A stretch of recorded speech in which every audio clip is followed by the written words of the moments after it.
Leviticus 18 opens with God telling Israel something incredibly direct. Don't live like Egypt, and don't live like Canaan. Egypt was the place they came out of. Canaan was the culture they were walking into. In other words, God was saying, just because something is normal around you doesn't mean it's healthy, holy, or meant for you. That becomes the heartbeat of the whole chapter. God calls his people to live differently, not only in worship, but in relationships, morality, boundaries, sexuality, and daily conduct. Repeatedly, he says, I am the Lord your God, almost like a reminder that their identity was supposed to come from him, not from the culture surrounding them. The deeper issue in Leviticus 18 is influence. God knew people naturally absorb the patterns of the environments around them. That's why Romans 12 verse 2 later echoes the same principle. Do not be conformed to this world, but be transformed by the renewing of your mind. The Bible consistently warns that culture can normalize things that slowly damage people spiritually, emotionally, and relationally.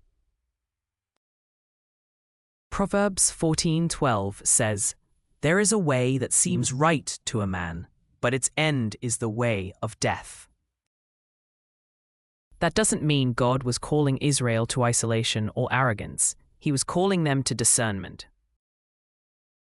Micah 6:8 summarizes that lifestyle well: to do justly, love mercy, and walk humbly with your God. Joyce Meyer often teaches this idea in practical modern language. One of her biggest themes is that believers should not let society decide their values more than God's word does. She frequently talks about the pressure to fit in, and how compromise usually starts small, in thoughts, habits, entertainment, relationships, and attitudes. She connects closely with Romans 12 verse 2 by teaching that transformation starts in the mind. If culture constantly feeds confusion, selfishness, lust, pride, comparison, and moral compromise, eventually people stop questioning it. What once shocked people slowly becomes celebrated. That's why Leviticus 18 matters even now.